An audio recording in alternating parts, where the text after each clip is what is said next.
Alô, você que está aí ouvindo o MRCast, o podcast da MR Lançamentos, que fala tudo sobre marketing digital. Estamos hoje no nosso terceiro episódio, eu, Leonardo Polisson, copywriter da MR Lançamentos, e o copymestre Marcelo Bragion. E aí, Marcelo? E aí, Léo, já que tá aqui na equipe, tamo junto aí para mais esse MRCast para falar de copy, um tema, aliás, diferentão. Polemicão. Do que se trata? Gatinhos mentais. O que são gatinhos mentais? De onde vem? Do que se alimentam os gatinhos mentais? Explica aí, Marcelo, o que são gatinhos mentais? Olha, você que foi pego de surpresa por essa expressão, deu play no podcast esperando que fosse uma coisa diferente da expectativa comum. Gatinhos mentais foi um erro que eu cometi numa apresentação. Na verdade não fui eu, mas não vou denunciar quem fez a minha apresentação e errou na digitação. E em vez de aparecer no slide gatilhos mentais, a criatura escreveu gatinhos mentais e a piada pegou, porque os gatilhos mentais realmente são coisas muito legais de você colocar no copy para influenciar as pessoas. Como os gatinhos influenciam a gente, quando a gente olha aqueles gatinhos fofinhos que influenciam o nosso emocional, é exatamente isso que os gatilhos fazem no copy, influenciar o emocional das pessoas. Seria esse um tema animal para o nosso podcast? Eu acho que esse é um tema animal. Tratar de gatilhos mentais com o codinome gatinhos mentais é animal. E vamos falar sério dessa pichorra. Vamos falar sério. Primeiro assim, explicar o conceito básico. O que são agora eu vou falar gatinhos toda hora. O que são gatilhos mentais? Olha, gatilhos mentais ou acionadores psicológicos ou gatilhos psicológicos, cada linha filosófica sobre isso chama esses recursos, essas ferramentas de um nome distinto, mas nada mais, nada menos. Gatilhos mentais são acionadores que disparam comportamentos diante de determinados estímulos para que as pessoas tomem decisões direcionadas àquilo que nós queremos que ela faça mediante um texto, uma fala, uma palestra, um vídeo. Ou seja, gatilhos mentais são ferramentas de condução, de influência do comportamento humano para que as pessoas tomem as decisões que nós queremos que elas tomem. E falando de marketing digital e copy, muito provavelmente a decisão que nós sempre queremos que a pessoa tome é adquirir, comprar, aderir a um determinado produto, serviço, ideia ou causa que nós estamos promovendo com a nossa oferta. Pois é, então, quem trabalha com copy, quem é copywriter, provavelmente recebe muita, assim, falando eu no meu caso, recebe muita mensagem de quem tem curiosidade de saber como funciona o mercado, mas ainda não trabalha tanto com copy. A principal pergunta, e aí, cara, e os gatilhos mentais, hein? Você usa muito? Então, assim, é legal a gente explicar como a gente usa, por que a gente usa e quando a gente usa os gatilhos. E eu acho que muito interessante nesse tema é que o que você vai ouvir aqui sobre gatilhos mentais, talvez, muito provavelmente, vai violar a expectativa que você tem, que é aquela expectativa comum sobre gatilhos mentais. Eu não utilizo gatilhos mentais baseado no padrão de expressões repetitivas, prontas, viciosas, que aparecem em todos os copies do mesmo jeito, não. É preciso entender a essência, e entender a essência do gatilho mental vai além de você saber que gatilho e qual é a frase que pode ser associado, mas entender o que está por trás daquilo e o que aquele gatilho vai mobilizar em relação ao comportamento da pessoa que você está impactando. Então, aqui não é gatilho mental no sentido comum que provavelmente você já ouviu aqui e ali. Aliás, é um tema que inclusive foi muito banalizado por ser tão mal utilizado no copy. E aí entra integridade, espontaneidade, coerência, conhecimento e entender a essência por trás de cada gatilho mental para que ele funcione de forma eficaz e não faça com que a pessoa se sinta acuada ou até mesmo forçada a tomar uma decisão, ou nem mesmo a pessoa perceba que você está utilizando esse gatilho para influenciar ela a tomar uma decisão. Entra uma outra questão também, que é a questão da integridade, de você utilizar o gatilho com a consciência de que você pode realmente influenciar um comportamento que você deseja na pessoa, mas se você não tem um produto, serviço, ideia ou causa realmente transformadora, que realmente vai promover uma mudança de vida na pessoa eficaz, eficiente, duradoura, você está utilizando o gatilho mental sem integridade. E também disso nós vamos falar hoje aqui no MRCast, gatilhos mentais no copy. Assim como todas as ferramentas de escrita persuasiva, a gente tem que saber usar com moderação. E às vezes a gente se pergunta, usar muitos gatilhos mentais pode atrapalhar o copy? Sim e não. O que eu quero dizer com sim e não? Se você utilizar os gatilhos mentais pensando efetivamente, nossa, aqui eu preciso colocar esse gatilho, aqui eu preciso colocar esse gatilho, aqui eu preciso colocar esse gatilho, você pode tornar o seu copy, o seu script de vídeo, até mesmo a sua palestra cansativa, e inclusive a pessoa pode perceber que você está querendo manipular ela, principalmente se você utilizar repertório de expressões prontas desses modelos padrão de copy que entregam por aí. Se você não souber pensar como um copywriter, você pode estragar o copy pensando que precisa colocar todos os gatilhos para que ele funcione.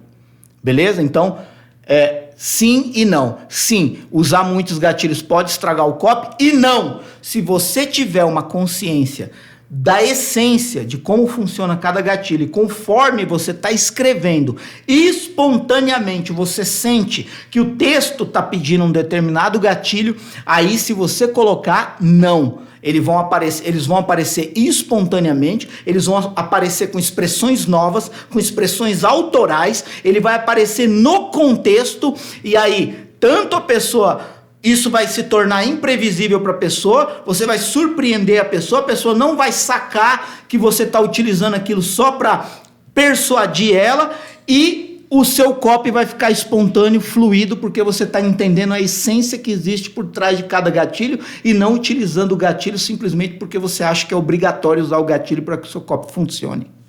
Muito bem, ó. A gente recebeu umas perguntas aqui do pessoal nos últimos tempos, e pegando carona no que você está falando, para a gente aprofundar um pouco mais, existe um jeito de a gente usar os gatilhos sem que a pessoa perceba, sem que o cara fala... Porque assim, o que a gente discute muito aqui é que cada dia que passa as pessoas estão ficando mais inteligentes. Então a gente tem que criar novos movimentos, novos dribles, né, igual a gente usou de exemplo, para não deixar que a pessoa perceba que a gente quer levar, tá procurando levar onde a gente deseja. E existe uma metodologia aí para a gente poder compartilhar com quem está ouvindo, de usar os gatilhos sem que a pessoa perceba que a gente está tentando causar essa influência? Então, muito interessante o que você falou. Eu acredito que sim, existe uma possibilidade de você utilizar. É até legal você ter falado isso, as pessoas estão ficando mais inteligentes. Eu acho que talvez não necessariamente, obrigatoriamente mais inteligentes, mas diante de tantas promoções, sim, de tantas ofertas, de tantos copies impactando as pessoas todos os dias, elas estão ficando mais espertas a identificar os padrões que o copy utiliza. Já deixa eu até me explicar aqui, eu não quis dizer que isso ficou mais inteligente, mas mais atento a esse tipo de linguagem. Pronto. Perfeito. As pessoas sem polêmicas, hein? Isso. As pessoas estão ficando mais atentas porque elas estão sendo mais impactadas por estruturas de copy.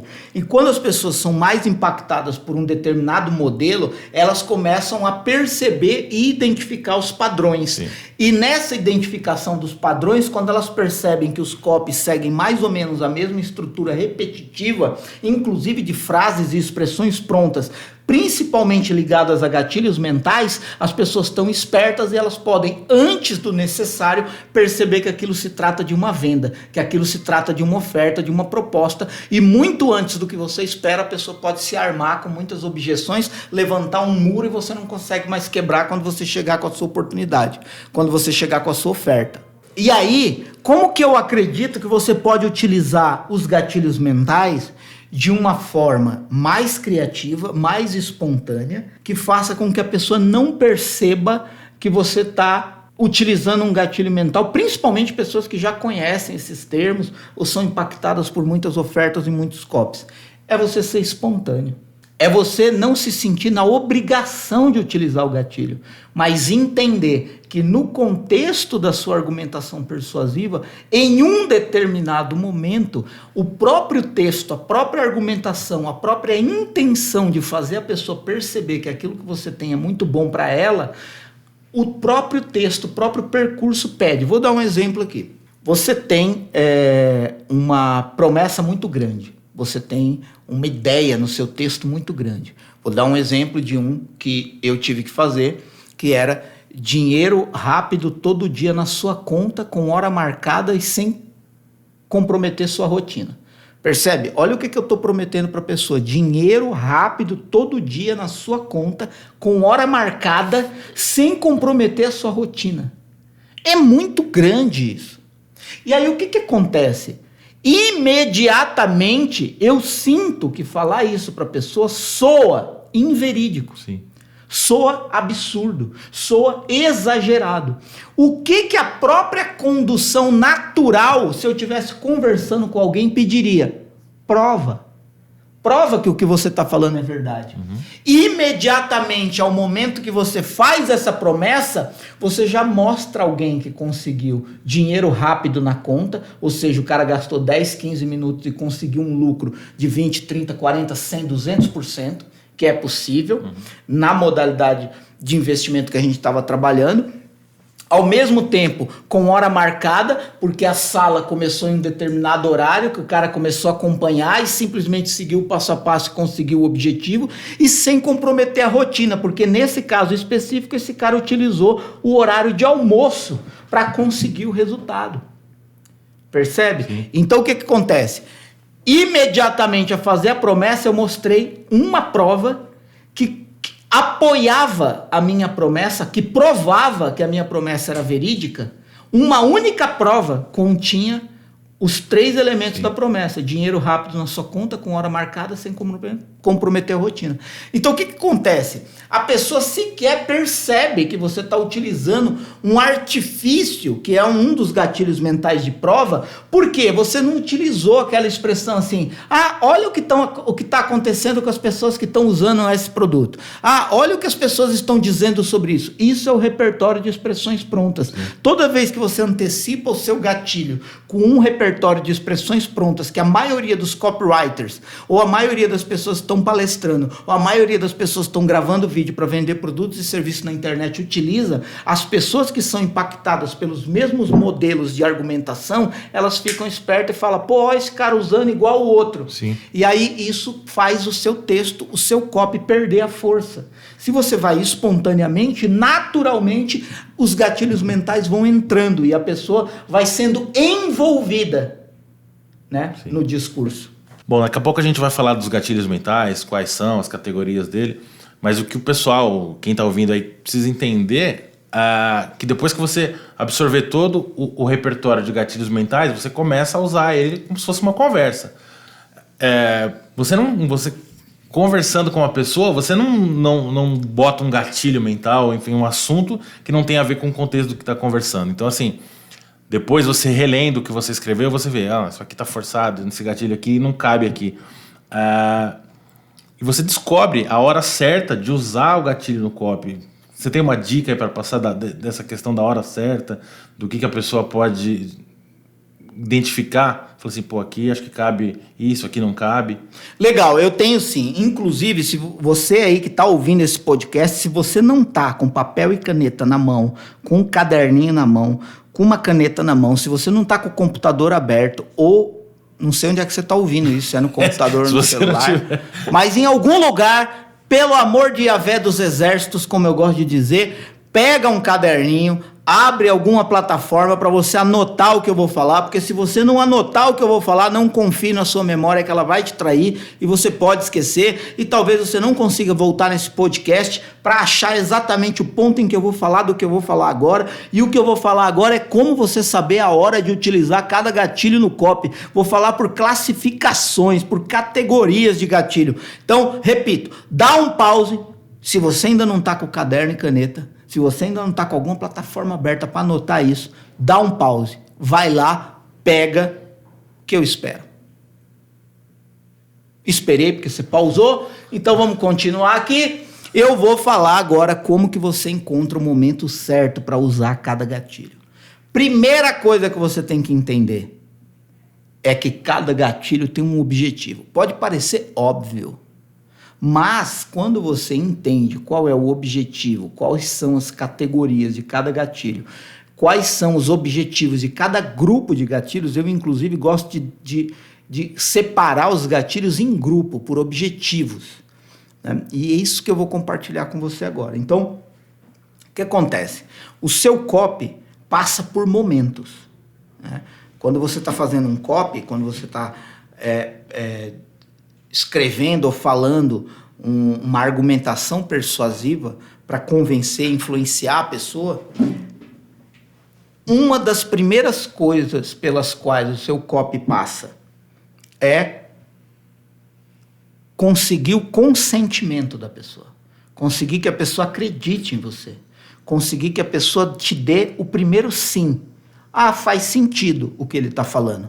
O que mais ele tem a dizer? É conseguir o consentimento, né? Conseguir que a cabeça da pessoa do outro lado da tela balance afirmativamente, concordando com você. E existe um grupo de gatilhos, já anota aí, grupo de gatilhos número 1. Os gatilhos que influenciam a pessoa para obter consentimento. O objetivo desse grupo de gatilhos que eu vou falar agora são 4 gatilhos que têm essa missão no copy: obter consentimento da pessoa que está sendo impactada pelo copy, pelo gatilho.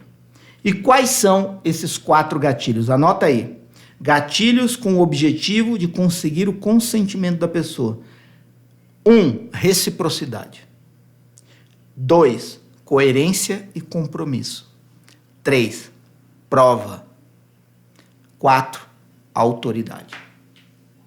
Claro que eu não vou ter tempo aqui de esclarecer e explicar cada um desses gatilhos, mas é muito importante que você entenda que reciprocidade é dar para receber, ou seja, é você entregar conteúdo, é você entregar valor, é você gerar conteúdo de valor para a pessoa antes dela ter te pagado ou te dado alguma coisa. E isso aumenta a possibilidade de que a pessoa queira te retribuir isso que você está fazendo por ela. Isso é o gatilho da reciprocidade. É aquele princípio de não faça algo esperando algo em troca, aí cai por água abaixo. Exato. Se você deixar muito na cara que você está dando se você está dando aquilo para a pessoa ou gerando aquele valor para a pessoa pretensiosamente, ou seja, se ficar claro para a pessoa que você está pretendendo algo em troca, aquilo cai por terra, o gatilho deixa de ser espontâneo, natural, e ele passa a ser um gatilho colocado por imposição. Uma pessoa mais esperta vai pegar e vai saber que você está forçando ela, manipulando ela e não influenciando naturalmente num discurso persuasivo positivo, como deve ser o copy. O segundo, coerência e compromisso. É você engajar a pessoa. Se a pessoa iniciou um processo com você, é você engajar essa pessoa a continuar nesse processo, porque não faz sentido a pessoa começar alguma coisa e não querer terminar. Então, muitas vezes, por exemplo, numa carta de vendas, num lançamento, é você criar formas, frases, expressões, jeitos carismáticos de fazer com que a pessoa queira ficar com você no próximo vídeo, no próximo vídeo, no próximo vídeo, no próximo parágrafo, no próximo parágrafo, no próximo parágrafo da sua carta de vendas. É você fazer a pessoa perceber que é coerente que ela continue aquilo até o fim, independentemente de qual seja a decisão dela no final. Percebe? Isso é coerência e compromisso. As pessoas não gostam de quebrar sua palavra, evidentemente. Então você lembra isso, desse valor para a pessoa. E lembra o quanto é importante, quanto tem sucesso, o quanto evolui na vida uma pessoa que termina o que começa. Mas é claro, se o seu conteúdo não for relevante e interessante, se o seu copy não for relevante e interessante, se o seu lançamento, vídeo 1, vídeo 2, vídeo 3 e vídeo de vendas não for relevante e interessante, não vai fazer sentido você forçar a pessoa a se comprometer a seguir com você até o fim, porque ela não vai ver interesse naquilo e relevância naquilo, ela vai sair. Percebe? O terceiro desse grupo para conseguir o consentimento da pessoa, provar.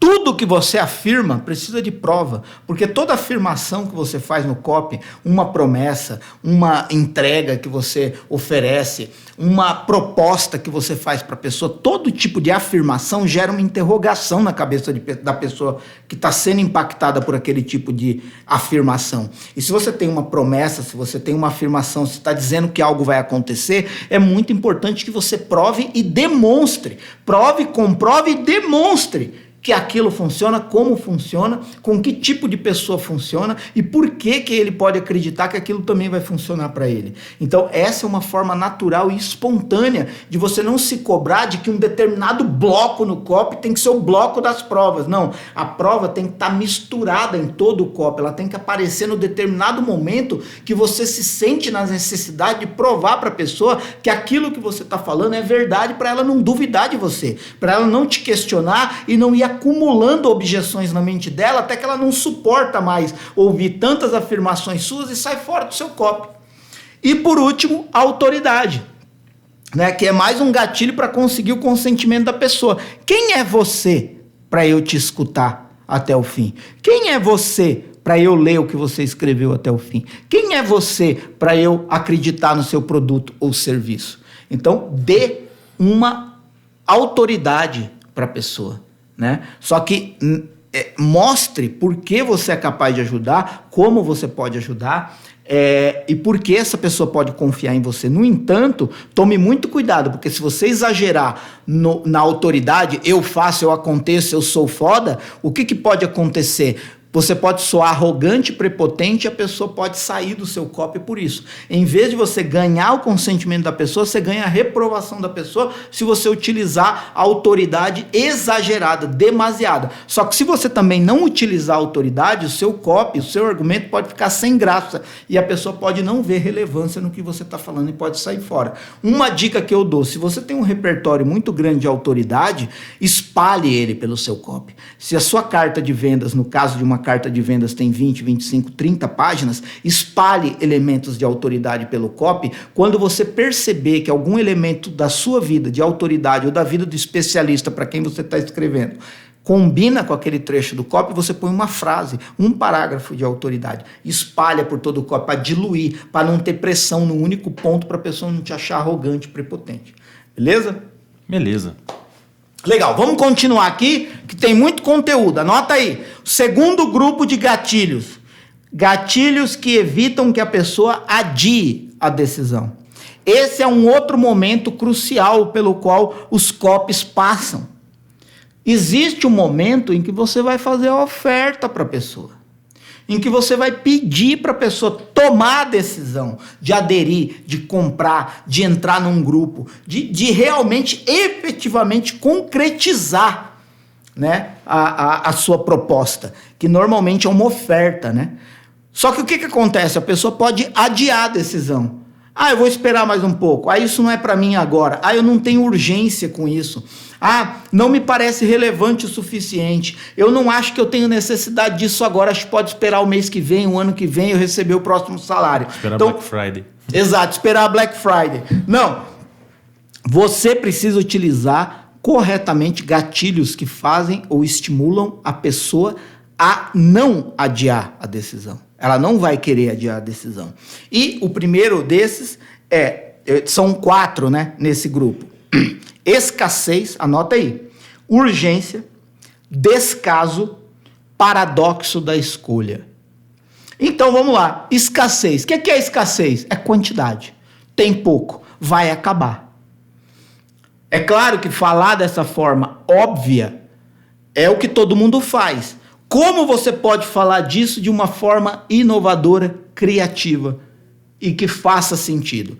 Por exemplo, vamos supor que você cria uma forma de mostrar que a sua entrega e o seu comprometimento com a pessoa que entra é tão grande que você praticamente acompanha cada um de perto e por isso você não pode aceitar muitas pessoas. No caso do mercado financeiro, você vai indicar ativos e determinados ativos têm liquidez muito restrita. Então, por isso eu não posso compartilhar esse ativo com um grupo muito grande de pessoas porque isso pode gerar volatilidade artificial de preço. Então, são formas de você colocar limite de vagas, limite de acessos de forma diferente daquelas expressões prontas que a gente está acostumado a ouvir. Pense, repense, amadureça. Como você vai falar que tem pouco? Qual é a justificativa? Agora, uma coisa é muito importante. O quanto mais você for verdadeiro, melhor. Ou o quanto menos a pessoa perceber que aquilo é um artifício, é um recurso, melhor, porque de repente você fala uma determinada escassez e as pessoas que entram percebem que aquela escassez era fictícia, e isso pode prejudicar a sua reputação no próximo copy, no próximo lançamento. Então toma cuidado com isso. Segundo, urgência. O que é urgência? É muito diferente da escassez. Tem gente que confunde escassez com urgência. Escassez tem a ver com quantidade, como eu falei, e urgência tem a ver com tempo. Anota isso aí, ó. Você que está aí anotando, faz o asterisco e anota. Escassez é quantidade, vai acabar, tem pouca vaga, tem pouco acesso, tem poucas cadeiras. Urgência, o tempo está acabando, você tem que agir rápido, até as 23h59, você tem que tomar a sua decisão agora, porque depois pode ser tarde demais. Percebe? Você está atrelando o tempo, você está atrelando limitação de tempo para a pessoa tomar a decisão. Num lançamento, isso faz muito sentido, porque normalmente as vendas têm um prazo determinado para começar e acabar. Então faz sentido você usar urgência. Por exemplo, mais um exemplo aqui. De repente você condiciona o seu copy a uma data específica. Eu já fiz isso. Eu fiz uma promessa para a pessoa num determinado copy que a pessoa tinha até o dia 11 do mês. A gente estava no dia 7. A pessoa tinha até o dia 11 para tomar a decisão, porque era no dia 11 que eu ia revelar aquilo que a pessoa tinha que fazer para ter o resultado que eu estava prometendo. Passou do dia 11, acabou. Mesmo que ela tenha dinheiro e queira comprar, ela não pode mais comprar, porque dia 11 vai ser revelada a questão. Então você está condicionando todo o seu copy a um prazo, a um tempo limite. Isso é urgência. Isso gera sensação de urgência na pessoa. Outro é o descaso. É você não vender desesperadamente. É você não demonstrar para a pessoa que está sendo impactada pelo seu copy que você está desesperado para vender. Então, você pode usar expressões como eu não sei qual vai ser a sua decisão, mas do meu lado, eu fiz tudo o que eu pude para te entregar o melhor para você ter o resultado que eu garanto que você vai ter se você tomar a decisão hoje. Mas independentemente de qual seja a sua decisão, eu espero que você tenha sucesso na sua vida. Isso é uma espécie de descaso. Eu não estou vendendo desesperadamente. Eu estou demonstrando para a pessoa que eu já alcancei o patamar que eu quero e eu sei ajudar outras pessoas a alcançar esse mesmo patamar. Agora, se a pessoa não quer, pode não ser a hora dela, pode não ser o tempo dela, e eu respeito, tá tudo certo, cada um toma a sua decisão no seu tempo e de acordo com a sua viabilidade. Mas eu não estou desesperado para ter o seu dinheiro para entregar o meu produto. Você precisa mais de mim do que eu de você. Demonstrar isso com sutileza, porque também descaso não pode ser desprezo. Você não vai desprezar um potencial cliente. Você vai acolher, mas você vai dizer que independentemente da decisão que ele tome, você está muito seguro do que você está oferecendo.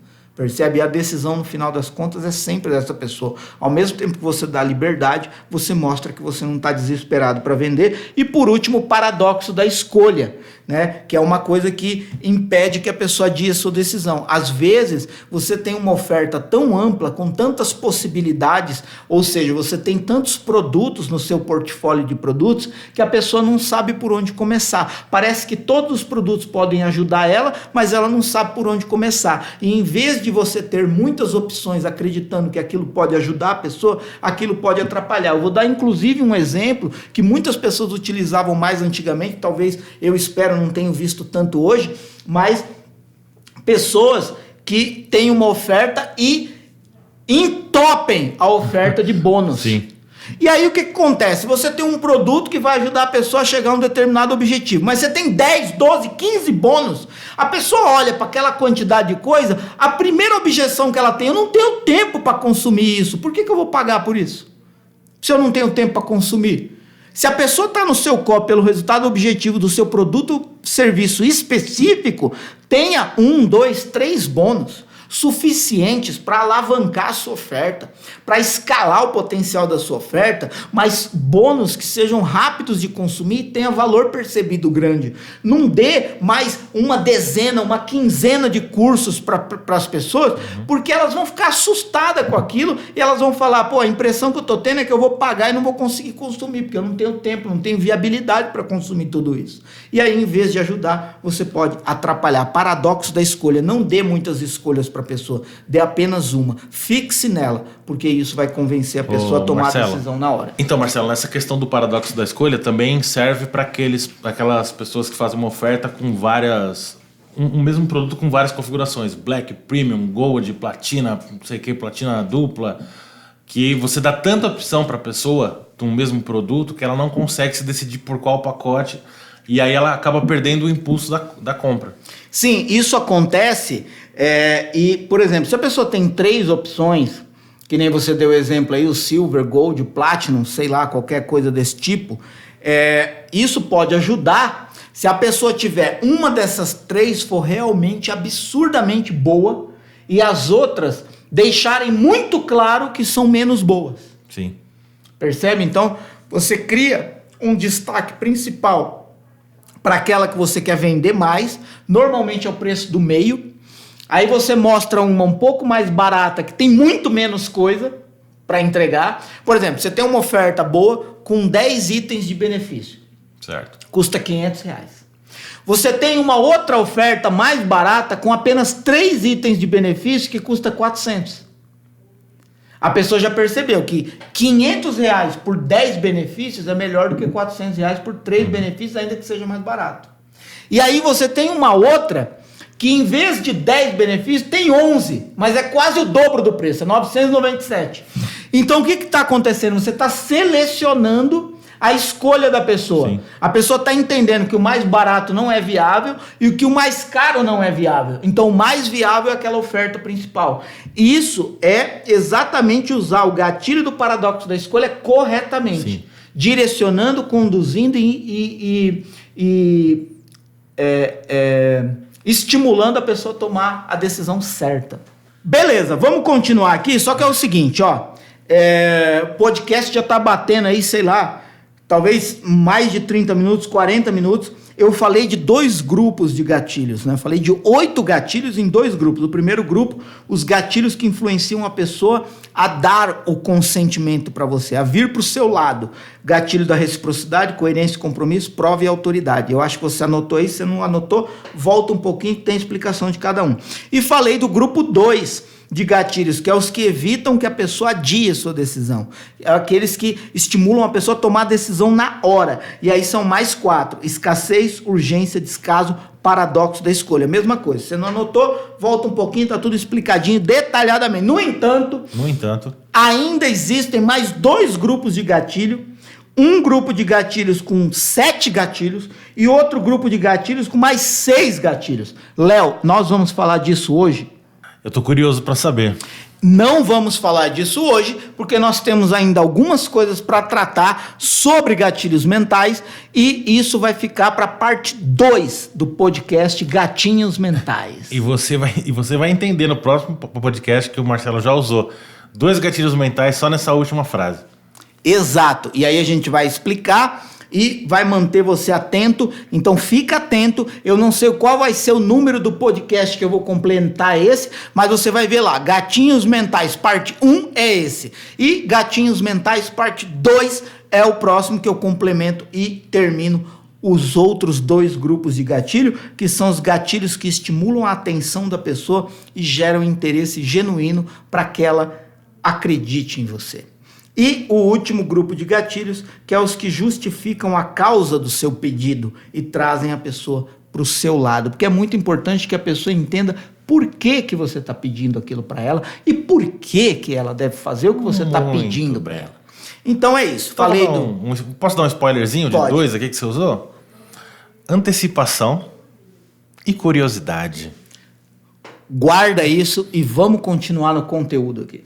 Muito obrigado, galera, que você que ouviu aí o podcast, o número 3 do MRCast.